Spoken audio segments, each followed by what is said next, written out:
Bonsoir à tous. Est-ce que le son est bon jusqu'en arrière? Ça fait pas trop d'écho? Ça va bien? Bon. Bien, merci beaucoup d'être là. Dans le fond, je pense que c'est une première peut-être à Saint-Laurent de faire une soirée électorale où ce que les candidats vont présenter un peu leur point de vue, leurs idées pour la municipalité. Donc, je suis bien content qu'il y ait des citoyens qui s'intéressent à la vie de la municipalité, puis qui tiennent à voir aussi ce que leurs candidats à la mairie vont penser et aussi vont avoir comme projet pour la municipalité. Je ne peux que vous encourager à vous avancer parce qu'il y a quand même des petites écritures pour ceux qui ont les bras qui ont agrandi au fil des ans. Donc, il reste des places quand même à l'avant. Présentation. Bien, dans le fond, mon nom, c'est Sylvain Delisle. J'habite à 2 terrains par là. Le Grand Jardin, le duplex bleu, c'est ma propriété. Ça fait maintenant 12 ans que je suis conseiller, donc 3 mandats de complétés. Mes parents, Guy Delisle, ma mère, Suzanne Gosselin, qui est décédée, étaient tous les deux natifs de l'île. J'ai 35 ans. Ça fait au-dessus de 20 ans que je suis impliqué dans des organismes communautaires de l'île d'Orléans. J'ai commencé peut-être à l'âge, je dirais, de 12 ans sur mon premier conseil d'administration, celui de la Maison des Jeunes. Ce fut une bonne école. Donc, c'est un peu ça la présentation. Présentement, je suis agent administratif au Journal Autour de l'île et je fais aussi du travail autonome pour de la création de sites web pour des petites entreprises. Les implications comme administrateur. Bien, une liste quand même exhaustive. Président de la Chambre de commerce de l'île d'Orléans de 2012 à 2017. Administrateur du CLD de l'île d'Orléans de 2005 à 2016. Administrateur d'Orléans-Île ouverte. Vice-président de la Journée de l'entraide communautaire en 2005. Représentant jeunesse de la MRC de l'île d'Orléans de 2003 à 2005 au Forum jeunesse de la région de Québec. Président de la Maison des jeunes de l'île d'Orléans depuis 2002. Président du Club Lyon Québec-Beauport depuis 2015.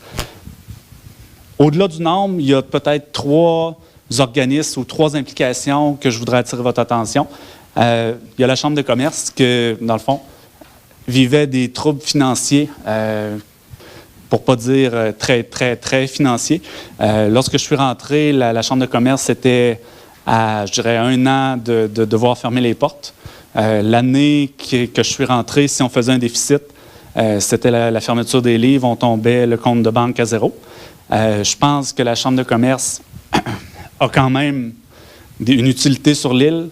Le fait de représenter les commerçants, les travailleurs autonomes, c'est un rôle important. Donc, avec l'aide de l'équipe en place comme président et avec l'aide de Sylviane Tremblay, on a vraiment rétabli une... Excusez-moi, je vais me prendre une petite gorgée d'eau.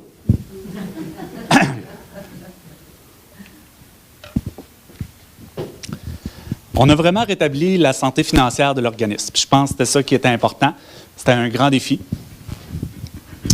CLD de l'île d'Orléans. Pendant plusieurs années, j'ai été administrateur au CLD de l'île d'Orléans. La raison pour laquelle je vous en parle, c'est pour une connaissance aussi des enjeux du milieu.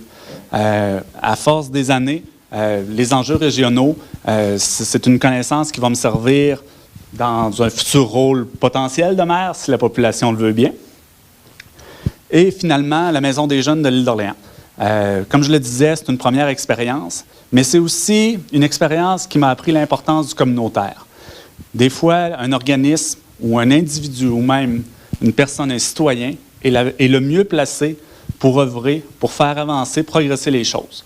Donc, je crois énormément à l'implication du communautaire et à l'implication citoyenne.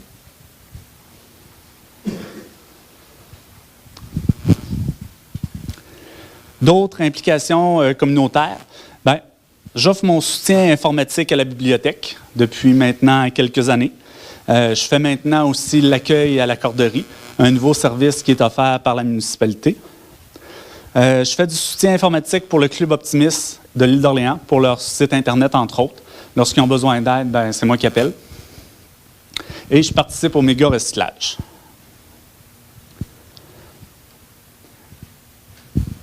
Bien, on peut le voir, j'ai quand même une feuille de route au niveau des organismes communautaires.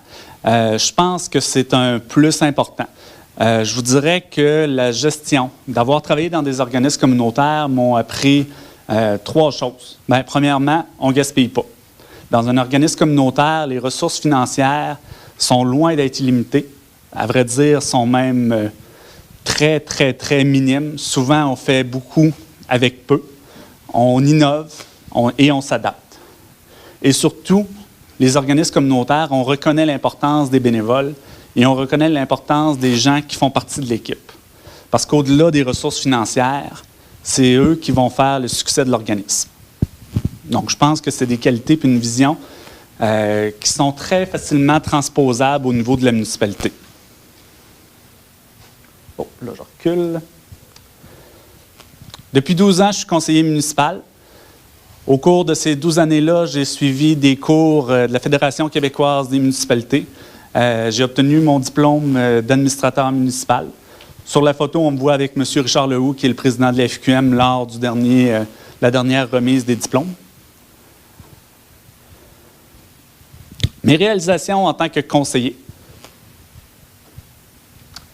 Comme conseiller responsable du parc maritime, j'ai travaillé avec l'équipe en place à la mise en place d'un plan directeur. On a aussi regardé comment obtenir une subvention pour le renouvellement de l'exposition permanente et ça a amené aussi au renouvellement en tant que tel. Donc, c'est vraiment avec l'équipe en place, puis ce fut, je pense, un très beau succès. Comme conseiller des journaux et des communications, je suis allé chercher une subvention de 20 000 $ qui a servi par la suite à la refonte de l'image complète du journal autour de l'île et aussi à l'achat d'équipements. Belle photo du site Internet de la municipalité. Comme conseiller responsable des communications, c'est moi qui ai poussé pour que la municipalité se dote depuis maintenant, je pense, je dirais 5 ans d'un site Internet. Ça, c'est la version 2. La première version était une version qui ne s'adaptait pas aux appareils mobiles. Donc, à force d'avoir certaines frustrations de gestion, de montrer les difficultés à comment mettre à jour le site, j'ai fait don de la municipalité de la version 2. En étant capable de créer des sites web, j'ai créé le deuxième site qui s'adapte sur vos appareils téléphoniques et sur vos tablettes. Je pense que c'est super important pour une municipalité d'avoir un site Internet. Entre autres, après ça, avec M. Milot, on a regardé la possibilité, puis on a mis en place la diffusion des séances vidéo du conseil municipal. On est la seule municipalité à l'île présentement qui a ça. Et en même temps, si on veut favoriser la participation citoyenne, ça doit passer par là. Michel, tu peux-tu? Il me semble que ça fait un bruit bizarre. Je m'excuse. Merci.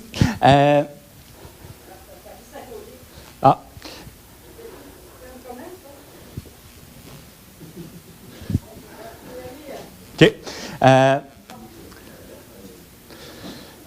Donc, j'ai aussi été membre du comité qui a travaillé pour les locaux communautaires.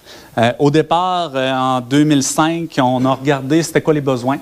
Et ce comité-là a travaillé, et c'est ça qui a mené ultimement à l'achat de la Caisse des Jardins, au déplacement de ceux qui se souviennent de la bibliothèque qui était au-dessus de la sacristie pour l'amener ici, l'obtention de la subvention qui a permis ça, et aussi la création de la salle municipale.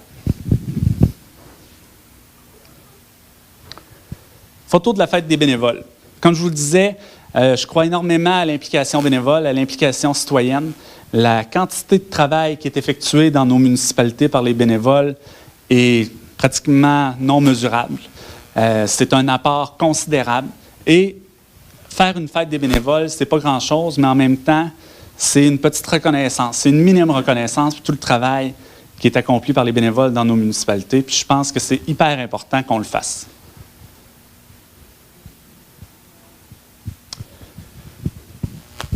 Tout ça, ces réalisations-là, bien sûr, c'est grâce aussi au fait qu'on travaille en équipe.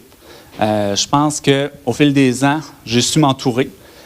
C'est une des plus grandes capacités, je pense, que j'ai. Le fait de travailler en équipe, si on veut réaliser des objectifs, c'est très important.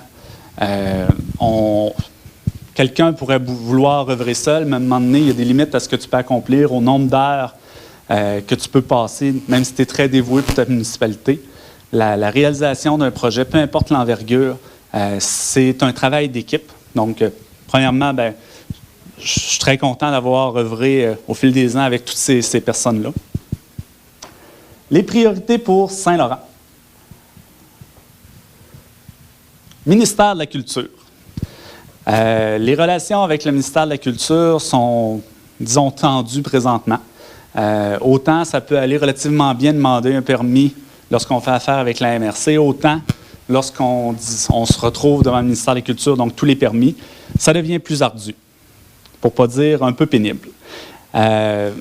C'est dans le sens, je suis très favorable à la conservation du patrimoine bâti. Par contre, lorsqu'on parle qu'un fonctionnaire n'aime pas les haies de cèdre ou que ça va prendre un archéologue potentiellement pour planter un pommier, là, c'est un autre extrême dans tout ce processus-là. Et la grosseur de la machine administrative, les délais, le côté un peu tatillon de tout ça, fait que ça devient invivable pour les citoyens. Le citoyen qui a son projet à défendre est un peu tout seul devant cette grosse machine-là. Et je pense que c'est le rôle de la municipalité de prendre parti, dans le sens qu'on ne pourra pas aller régler chacun de vos problèmes, chacun de vos projets, mais c'est le rôle de la municipalité d'essayer de rétablir un peu le balancier. Moi, je vois facilement diverses actions qui vont mener à ça.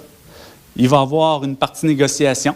Dans le fond, je proposerais, avec des consultations publiques, que la municipalité se dote d'un plan d'implantation et d'intégration architecturale pour les nouvelles constructions et les agrandissements majeurs. Dans le fond, ce que ça ferait, c'est qu'un PIA, comme on l'appelle sympathiquement, viendrait mettre des objectifs dans la réglementation. C'est que présentement, la municipalité a uniquement des règlements objectifs, donc des unités de mesure, des hauteurs, des marges à respecter. Mais le ministère fonctionne beaucoup, lui, avec des normes subjectives. Donc, il faut que la maison s'intègre avec ses voisins. Il faut que ça respecte les orientations des lots voisins. La municipalité, en faisant un certain pas, pourrait avoir l'opportunité de moduler certaines normes qui sont appliquées par le MCC et, ultimement, de demander au ministère de la Culture de lui conférer les pouvoirs d'émettre les permis pour ces deux catégories-là. Ça ne révolutionnera pas le monde parce que des agrandissements majeurs et des nouvelles constructions, il n'y en a pas tant que ça à Saint-Laurent. Par contre, moi, je vois ça comme une première étape. La première étape, c'est aussi de montrer au ministère de la Culture qu'on peut être autonome, qu'on peut gérer notre propre territoire. Et aussi, c'est d'apprendre à utiliser ce nouvel outil-là, parce que si on le prend trop gros, les bouchées vont être dures à avaler et il y a risque de cafouillage. Alors que si on y va étape par étape, on a beaucoup plus de chances que ça fonctionne. Par contre, ça, c'est le côté négociation. Malheureusement, je ne suis pas certain que ça va se régler juste à coup de négociation. Je pense que ça va prendre des pressions politiques. Je dis tout le temps qu'il faut que nos deux députés, principalement celle au provincial, Mme Caroline Simard, doit presque être tannée de nous voir à toutes les fois qu'on la rencontre. Ce qu'on doit avoir comme élu sur le bout de la langue, c'est le pont et le ministère de la Culture. Donc, ça doit être les deux dossiers qu'on fait pression et qu'on continue à chaque fois qu'on la rencontre, de lui rappeler. Ça va prendre un front commun des maires. Je sais qu'il y a une grogne, dans le fond, un peu partout sur l'île par rapport aux actions du ministère de la Culture. Je pense qu'il est temps que les maires fassent des moves politiques et qu'ils s'affirment comme voulant régler ce problème-là. Le plus de maires vont se joindre à ce mouvement-là, la plus grande force qu'on va avoir. Et finalement, je n'écarte pas non plus des interventions médiatiques. On connaît tous des histoires d'horreur, des cas un peu aberrants que le ministère a mis en place ou qui ont été très longs, très pénibles. Et je pense que c'est un autre moyen de pression qu'il ne faut pas écarter. Finaliser le projet d'égout et soutenir les citoyens. C'est sûr que ce n'est pas moi qui va aller creuser vos tranchées. Par contre, lorsque vous venez à la municipalité, que vous avez des demandes, je pense que c'est le rôle du maire de s'assurer que vous avez des réponses, qu'on vous offre le soutien et les réponses à vos questions, que ce soit positive, négative ou peu importe. L'importance des suivis est primordiale auprès des citoyens. C'est un dossier qui n'est pas facile et qui reste quand même une étape cruciale, c'est les branchements. Donc, Certains vont commencer cet automne, mais clairement, c'est un dossier de la première année pour le nouveau conseil. Utiliser le presbytère. Ça fait 1 an maintenant qu'on l'a acquéri. Malheureusement, pour l'instant, c'est un dossier qui reste un peu sur les tablettes. Je dirais que dès 2018, il faut commencer à l'utiliser. Il ne faut pas que ce soit uniquement dans la colonne des dépenses que le presbytère apparaisse pour les citoyens. Il faut aussi que ça apparaisse dans la colonne offre des services. C'est le rôle d'une municipalité d'offrir des services. Dès 2018, il faut relocaliser certaines activités au niveau du presbytère. Il faut aussi mettre en place le plan qui va nous dire qu'est-ce qu'on fait avec. On a déjà des idées, on a déjà eu des offres commerciales de certains entrepreneurs, mais il faut que ça aille de l'avant. Puis il faut que ça aille de l'avant en 2018 pour avoir le plan. C'est sûr qu'on ne réussira pas à tout réaménager probablement en 2018, mais à la fin de cette année, en 2018, il va falloir que le conseil soit très branché sur qu'est-ce qu'on veut. Ma vision personnelle, ça continue d'être un commerce pour amener un certain revenu à la municipalité et aussi des pièces multifonctions. Je pense qu'il faut favoriser les pièces multifonctions parce que, en même temps, on a beaucoup d'espace, mais pour que ça serve le plus de citoyens possible, il faut que les espaces puissent tenir une activité. On range tout ça après l'activité dans un placard, puis on recommence avec une autre. Donc, c'est un très bel achat. En passant, ça nous a permis d'acquérir le terrain de jeu, ce qui est une donnée non négligeable, compte tenu qu'on avait quand même beaucoup d'investissements en infrastructure sur un terrain qui ne nous appartenait pas. Plan de développement. J'ai 3 objectifs principaux pour la municipalité et qui amènent une vision assez collective. C'est de faire de Saint-Laurent un milieu de vie dynamique tant sur le plan social que sur le plan économique.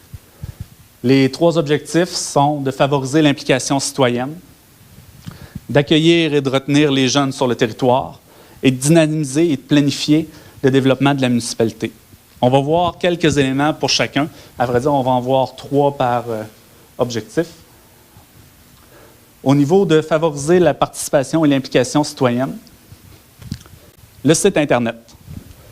Je vous l'ai mis dans mes réalisations, mais je vous le mets aussi dans mes objectifs et dans mes priorités à venir. Dans le sens que je suis très content qu'on ait un des 2 sites qui s'adapte pour les tablettes sur l'île, mais c'est encore loin de ce que ça devrait être. En 2017, un citoyen ne devrait même pas se poser la question, à savoir, est-ce que je vais trouver l'information que je cherche sur le site de la municipalité? Le site Internet de la municipalité devrait être la pierre angulaire de ces communications.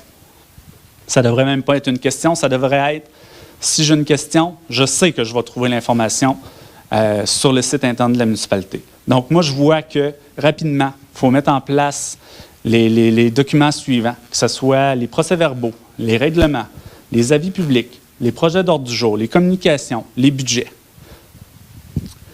Ça peut paraître anodin, mais en même temps, si on veut que les citoyens s'impliquent, il faut les informer.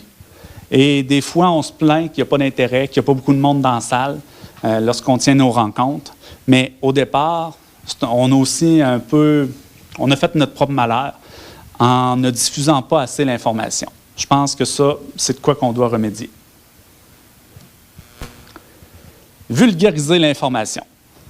Des fois, dans le journal ou dans les avis publics, on vous envoie des belles phrases comme « Projet de règlement 566-2016 visant à modifier le règlement de zonage 305 de la municipalité afin d'autoriser la classe d'usage agricole 2 dans la zone VA2. »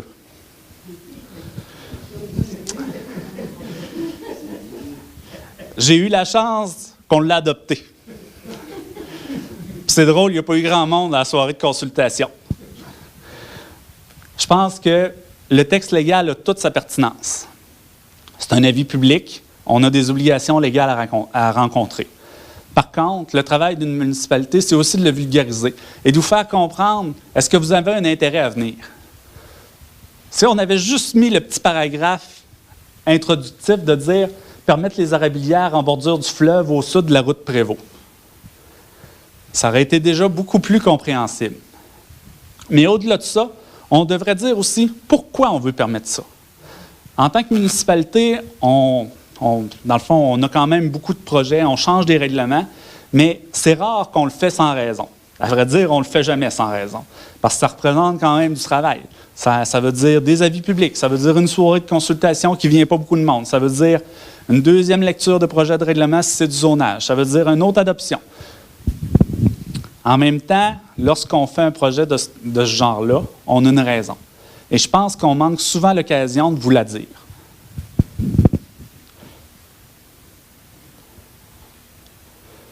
Au-delà de l'information, je pense que l'implication citoyenne, il faut la favoriser. Quelques petites actions que j'aimerais mettre en place dans un nouveau mandat. Réactiver le comité d'environnement, réactiver le comité d'embellissement, rester à l'affût des possibilités pour le projet de loi 122. Le projet de loi 122, c'est la reconnaissance par le gouvernement du Québec que les municipalités sont des gouvernements de proximité. Dans ce projet-là, on vient nous permettre aussi différents modes de consultation.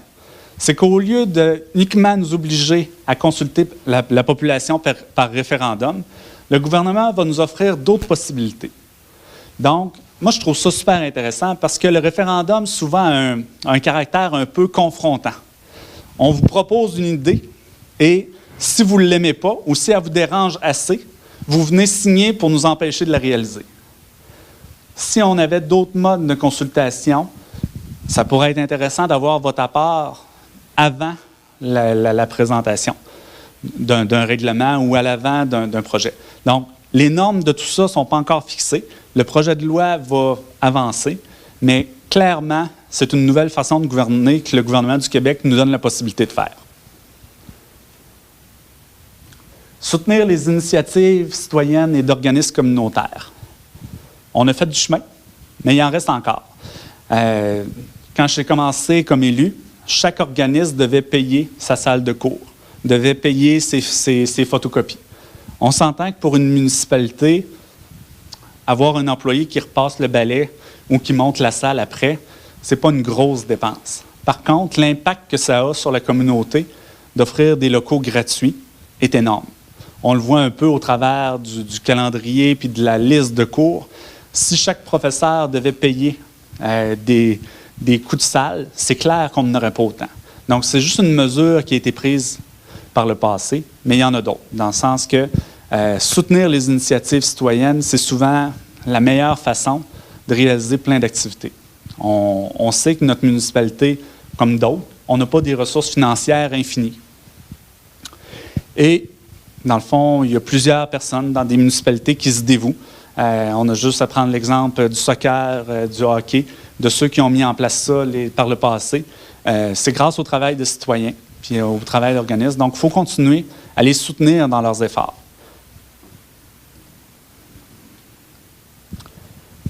Gros défi, accueillir et retenir les jeunes sur le territoire. On ne pourra pas faire de promesses, mais je pense qu'il faut travailler, mettre en place certaines mesures pour améliorer la situation. J'aimerais beaucoup vous consulter sur la possibilité de mettre des duplex ou de permettre la transformation de maisons existantes du côté nord du village en duplex.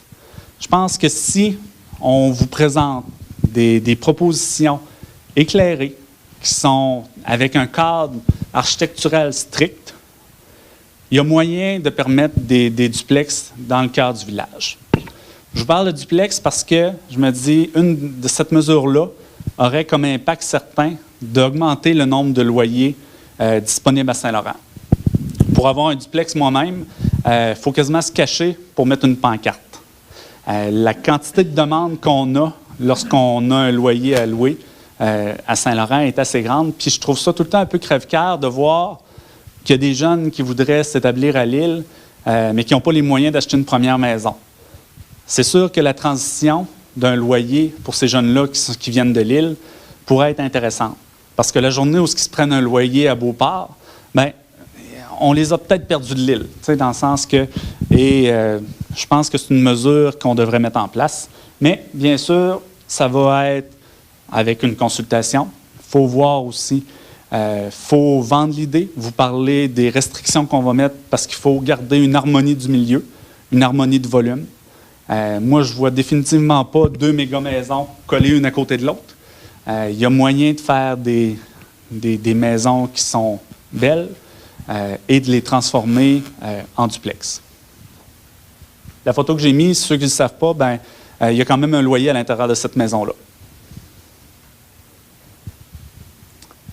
Adopter un nouveau plan de la politique familiale 2018. En 2018, la politique familiale vient à échéance. À vrai dire, en décembre, c'est la fin. On a pu voir le développement que cette politique-là a apporté pour notre municipalité. On n'a rien qu'à penser au trottibus, au café rencontre, à la quantité de cours, à l'engagement d'une ressource, Véronique Provencher comme coordonnatrice communautaire. Si on continue dans cette veine-là, il faut aussi la planifier.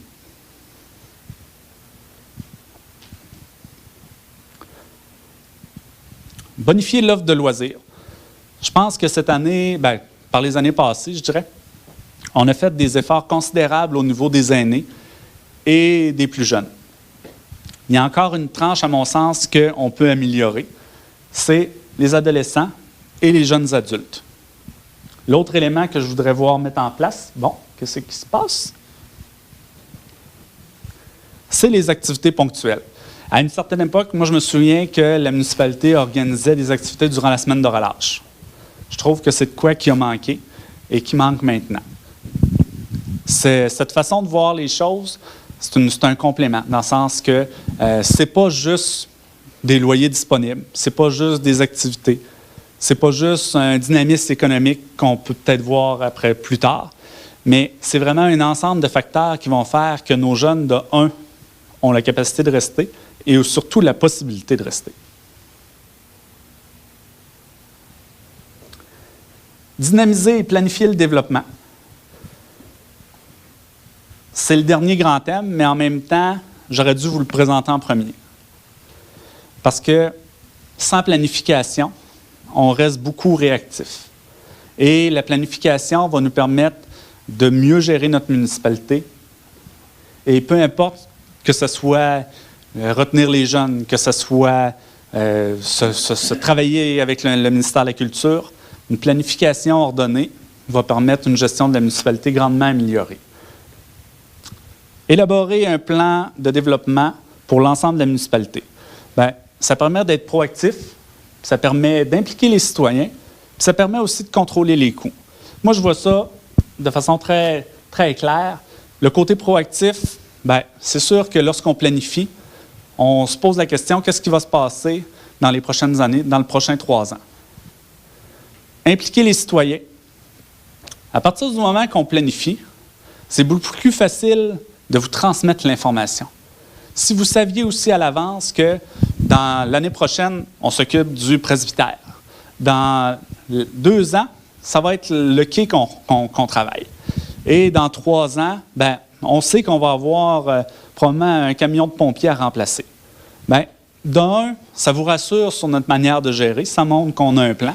Et de 2 aussi, ça vous dit qu'on va étaler de façon logique les investissements. Parce que c'est sûr que si on arrive avec tout ça la même année, ça fait un méchant emprunt.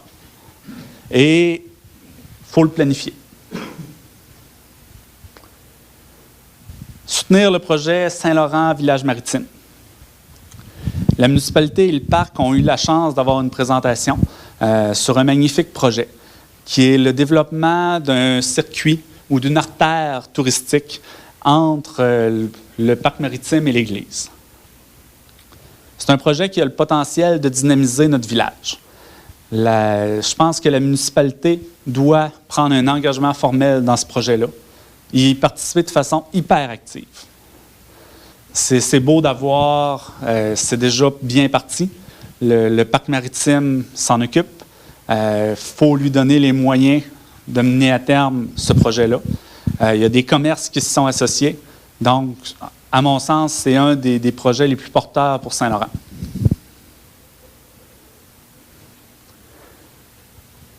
Une belle photo du quai. Aménager une aire de circulation piétonne sur le quai, tout en maintenant l'accès aux voitures. On a la chance et la malchance d'avoir présentement du transbordage de matériaux en direction de l'île aux Grues. La contrepartie de tout ça, c'est que notre quai va être asphalté et qu'on va avoir une compensation financière de 20 000 $ de la part de Polaris, l'entrepreneur qui réalise ces travaux-là à l'île aux Grues. L'argent qu'on va ainsi obtenir devrait servir à réaménager le quai. Ça fait plusieurs années, je dirais, depuis que je suis au conseil, qu'une fois de temps en temps, on a le débat. Est-ce que le quai est piéton? Est-ce que le quai est pour les voitures? Est-ce que le quai... Je pense que la réponse, c'est le quai et les deux. Il y a deux types de citoyens, puis en même temps, il faut leur permettre de bénéficier de cet accès-là. Il y a ceux qui y vont en voiture, que ce soit le matin en allant prendre leur café pour attendre les bateaux de croisière, le soir pour se regrouper puis jaser, puis il y a aussi les piétons qui y vont prendre une marche puis regarder. Bien, je pense qu'il faut que les deux se sentent à l'aise. Puis je pense qu'un réaménagement, sans être hyper complexe, que ce soit de la délimitation, du lignage, des espaces de stationnement bien définis, tout ça vont faire en place que, d'un, les voitures vont continuer d'avoir accès, et je pense jusqu'au bout, et de deux, les citoyens qui y vont à pied vont se sentir à l'aise de se rendre jusqu'au bout, de franchir, n'auront peut-être plus à franchir directement le regroupement de voitures et de personnes. Donc, ça serait peut-être déjà plus facile pour eux de se rendre sur les passerelles. Donc, c'est un plan à mettre en place. On a l'argent en partie qui va nous venir, pas du ministère, mais bien sûr de Polaris.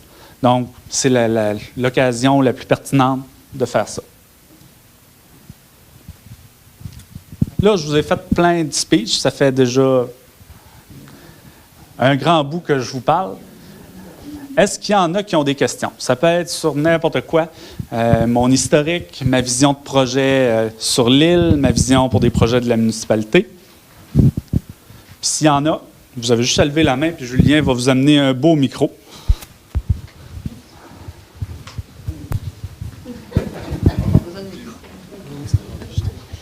Hein? Oh. Je vois ici diplômé comme administrateur municipal. C'est quoi le cours que tu as suivi? Ça comprend quoi, ça, comme diplôme? Bien, c'est un diplôme qui est offert par la Fédération québécoise des municipalités. C'est une formation qui avait été mise en place. Ça regroupe environ 42 unités offertes par la FQM. Donc, le premier cours qui est obligatoire, c'est éthique et déontologie des élus. Mais au travers de tout ça, c'est plusieurs journées de cours. De mémoire, je vous dirais une dizaine de journées de cours pour obtenir ce diplôme-là. Bien, ça ne rend pas apte, dans le sens qu'on s'entend qu'on a appris beaucoup sur le tas en 12 ans, mais la formation vient aussi nous aiguiller sur certaines nouveautés. Donc, encore dernièrement, j'ai suivi des séminaires vidéo justement sur le projet de loi 122.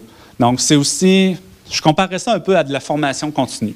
C'est beau d'obtenir le diplôme, mais il faut continuer de s'intéresser. La FQM vient d'ailleurs de lancer un nouveau programme, un second diplôme qui est en leadership. Donc, ça vient une formation plus pertinente encore pour le rôle de maire. Et c'est mon intention, dans le fond, de continuer à les suivre.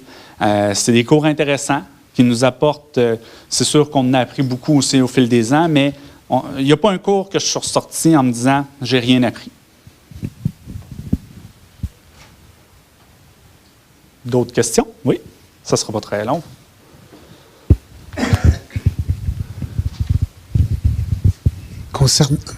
Oui, il fonctionne. Concernant l'accès au quai, vous avez dit qu'il y avait deux types de citoyens, ceux qui y vont à pied puis ceux en auto. Je pense qu'il y a un seul type de citoyen, mais qui se déplace différemment. Mais dans tout ça, vous n'avez pas parlé des vélos. Et je pense que c'est prioritaire qu'eux aussi soient protégés sur le quai. Parce qu'un accident sur le quai, il y a une possibilité, il y a l'eau d'un côté, puis il y a les roches de l'autre. Alors, il faudra peut-être y penser à eux autres aussi. Définitivement. faut que je vous donne raison. Moi, je le voyais plus dans le sens que c'est pas la première fois qu'on a le débat, tant dans la population que dans... il y avait les partisans de ceux que le quai devait rester totalement ouvert, et au diable les piétons. Il y avait les partisans de on ferme tout le quai et les gens stationneront bien à l'église, puis ils se rendront au bout du quai à pied. Je pense que c'est de trouver une manière de cohabiter. C'était pour ça que je nommais un peu les deux camps, mais effectivement, il y a une seule classe de citoyens. D'autres questions à l'avant?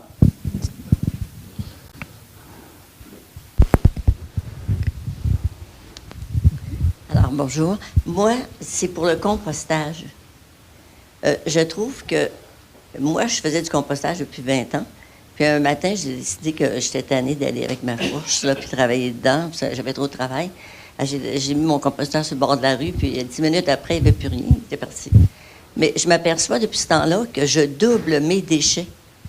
Avant, moi, mes déchets, là, je les mettais une fois par mois, puis des fois, j'aurais pu mettre aux 2 mois.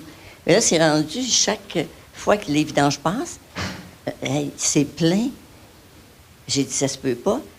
Ça veut dire, parce qu'on fait aussi du recyclage pour le plastique et tout. Mais le compostage, quand on cuisine les légumes, tout, là, c'est incroyable comment est-ce qu'on peut en accumuler. On peut remplir un sac, un repas. Puis moi, je ne m'en rendais pas compte, dans ce sens que j'avais un composteur à la maison. Mais je trouve ça doit coûter très cher, faire ces déchets-là, traiter ça. Alors, si on faisait du compostage, ça réduirait peut-être de la moitié les déchets. Ça coûterait moins cher. Bien, ce que je peux vous dire au niveau du compostage, c'est sûr que le compostage est important. D'ailleurs, l'île d'Orléans ainsi que la communauté métropolitaine vont avoir des objectifs à rencontrer à ce niveau-là. Par contre, il faut être conscient aussi de notre taille en tant que municipalité. Même notre taille en tant que MRC, gérer du compostage de façon commune, c'est pas évident. Ça demande des infrastructures importantes. Même la Ville de Québec tarde à le faire. Mais la réponse plus concrète, c'est que la Ville de Québec a déterminé que ce serait une usine de biométhanisation qu'eux feraient pour récupérer le compost. Et une fois que l'usine de biométhanisation de Québec sera en place, c'est évident que l'île va commencer une 3e collecte et va utiliser les services de la Ville de Québec pour ce compostage-là. Ça va être la seule façon pour l'île de rencontrer ses objectifs pour la gestion des matières résiduelles.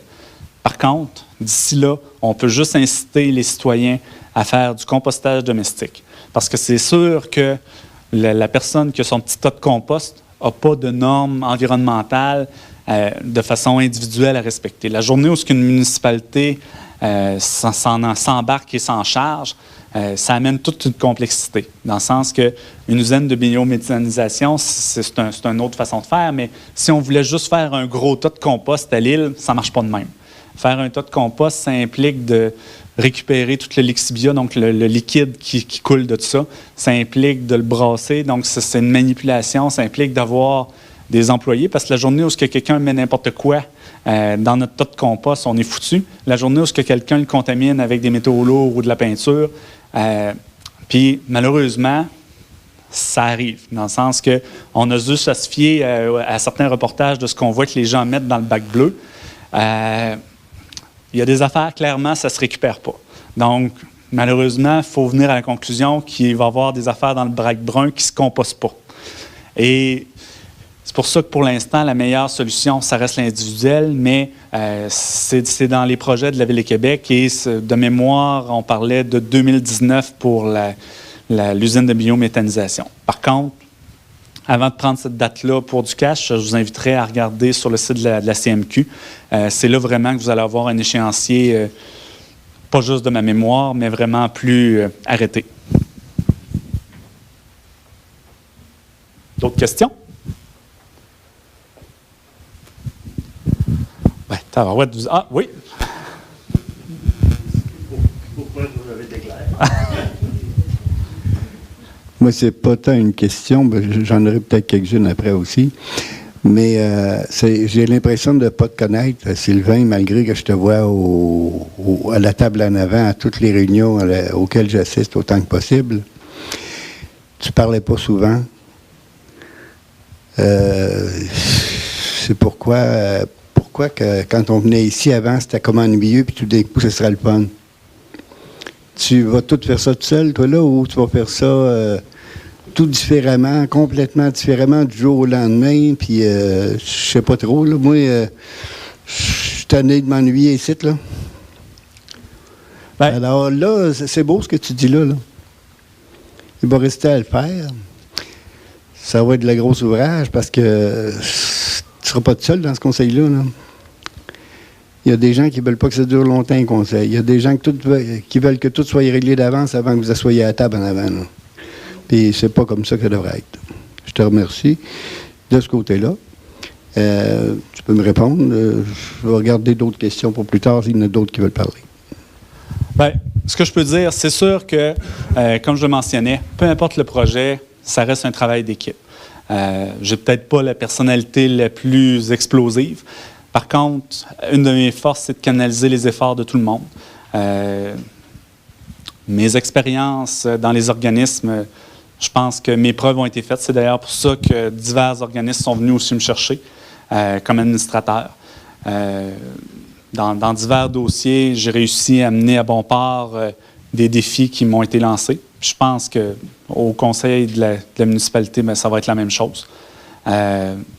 Bien sûr, j'ai des appuis au conseil.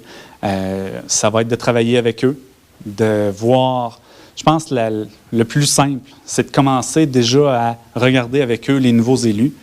C'est quoi les éléments qu'on se met d'accord? Si déjà on faisait une liste de 3 éléments pour cette année, qu'on est les 7 d'accord, bien, si on travaillait et on remet tous dans le même bar pour ces 3 éléments-là, la municipalité ferait quand même des bons considérables. Donc, c'est un peu ma façon de travailler. Puis je l'ai fait avant, puis je vais continuer à le faire.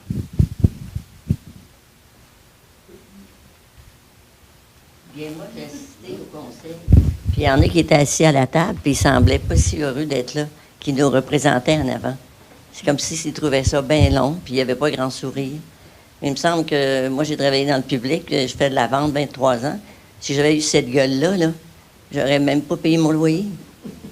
Puis j'ai toujours eu des clients. Mes clients m'ont suivi pendant 25 ans. Puis quand j'ai pris ma retraite, j'ai reçu des lettres demandant est-ce que vous pourriez nous aider dans l'immobilier, madame? Moi, je ne vendais pas des maisons, j'étais conseillère en immobilier. Ce qui est différent. C'est pas signé en bas, puis pesait fort, il y a 3 copies, là. Mes clients, moi, ils étaient protégés, tant l'acheteur que le vendeur. Les deux. Je partais pas, puis j'en mettais des addendums. Tu sais, j'ai travaillé chez des notaires 12 ans, là, j'en ai fait des addendums. Alors, c'est ça. La question pour Sylvain, c'est que l'enthousiasme n'était pas en avant. C'est comme si que ceux qui étaient là présents trouvaient que c'était... On ne se sentait pas comme aimé, comme on dit, tu sais. Tu vas voir un spectacle, puis des acteurs, ils ont hâte que ça finisse. Oh, mon Dieu, ça va se vider vite dans la salle. Tu sais, il manquait cet enthousiasme, ce petit... quelque chose que je trouve que quand on veut communiquer. J'ai travaillé en communication. Alors, la présence, ça compte. Oui. Bien, est-ce que je peux répondre à ça? Je vais peut-être plus répondre pour moi-même, dans le sens... Puis j'espère être contagieux dans cette approche-là.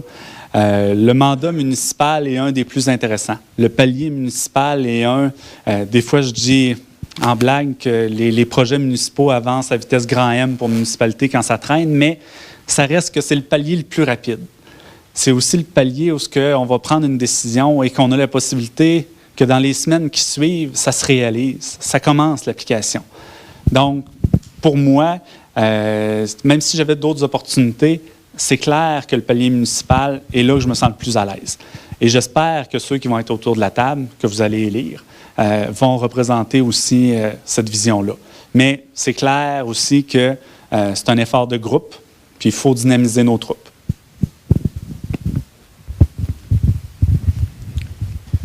C'est encore moi, Sylvain, Régent Savard. On ne dira pas beaucoup en passant. Là, il va y avoir juste le maire et un conseiller qu'on va élire. Les autres sont déjà élus, si j'ai compris, par acclamation. Il n'y avait pas d'opposition. D'une part. D'autre part, Saint-Laurent, village maritime. J'ai vu ça quelque part, là. Saint-Laurent, village maritime. Je voudrais avoir ton opinion sur le transit maritime des pétroliers là, qui se promènent sur le fleuve Saint-Laurent et qui ne cessent de grossir. Et également sur le fait qu'on voudrait installer également un port à Québec pour transférer du pétrole des trains dans des bateaux. Et puis, quel est ton point de vue de l'histoire là, des pétroles autour de l'île? Parce qu'on n'aura pas d'oléoduc à l'île d'Orléans, ça c'est sûr. Hein? Mais on a un fleuve, par exemple. Un fleuve à protéger. Puis, quelle serait ta vision, toi, pour qu'on s'implique en tant que municipalité pour dire arrêtez ça, cette folie-là, là, demain matin, le pétrole, on va s'en passer, puis si vous venez polluer notre île, c'est fini pour nous autres. Là. On n'a rien qu'une île d'Orléans. On n'a rien qu'un fleuve Saint-Laurent. Merci de ta réponse. Ma réponse, je me doute qu'elle ne sera peut-être pas celle que tu aimerais entendre. Par contre, moi, j'ai toujours cru, que ce soit dans le débat avec Rabaska, que ce soit le débat avec NRJS, on a des institutions en place. Le Bureau des audiences publiques a comme rôle évident, c'est la personne ou l'organisme le plus à même d'analyser tous les documents. Dans le sens, si la municipalité voulait vraiment faire une job intéressante, on n'a pas les ressources. Et le mandat relève vraiment du BAP. Au-delà de ça, on ne parle pas d'installation sur l'île, on ne parle pas présentement de projets qui vont réellement s'implanter sur l'île. Mais pour le transport maritime, c'est pas évident pour une municipalité d'être juge. Le bureau d'audience publique a quand même des compétences, des experts. Ils passent des mois à analyser des dossiers de cette ampleur-là. Je pense que c'est à eux, et c'est à eux que le gouvernement a confié aussi le mandat de nous protéger comme citoyens. Part de ça, c'est un peu ma réponse. Peut-être, dans le sens que il y a aussi le fait, si toute la population était vraiment derrière le stop oléoduc, mais à date, à toutes les fois aussi qu'on en parle, ça reste des réponses mitigées. Probablement que si on vous levait la main dans la salle, là, il y en a qui sont pour le développement pétrolier, il y en a qui sont contre. Donc, en même temps, la municipalité, ou peu importe le regroupement, sa tâche, c'est de représenter l'ensemble de sa population ou l'ensemble de ses membres participatifs. Je pense que c'est ce que la municipalité doit continuer à faire. Si les sondages ou les consultations, l'implication des citoyens changent notre vision, bien, c'est sûr que la municipalité s'adaptera. Mais pour l'instant, en tout cas, je n'ai pas l'impression que la balance a penché tant d'un bord que de l'autre. Il y a aussi les bateaux qui passent très rapidement. Il y en a qui passent lentement, mais il y en a de la vague, on se pensait dans ce sud-là. C'est gros vagues. C'est vraiment épeurant des fois. Alors, c'est pas contrôlé. Il faudrait peut-être se plaindre.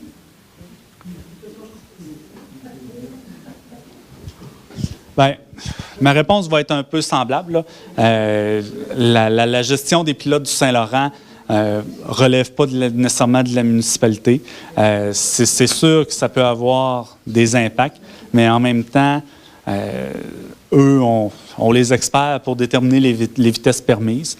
Je pense que c'est de quoi qui est quand même très watché, là, mais... Il y en a qui respectent.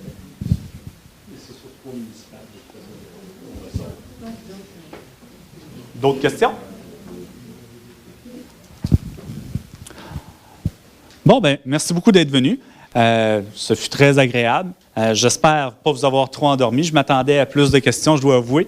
Mais en tout cas, j'espère vous avoir convaincu de mes qualités pour le prochain poste de maire.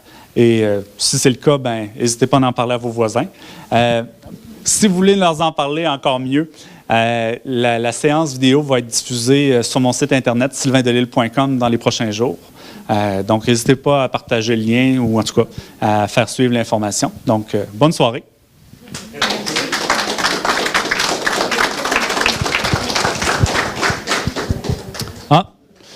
Petit rappel par contre, merci beaucoup d'être là. Et bien sûr, le vote par anticipation est ce dimanche, le 29 octobre, et le vote du scrutin régulier est le 5 novembre. Donc, peu importe votre opinion politique, votre choix de maire, votre choix de conseiller, l'important, c'est d'aller voter.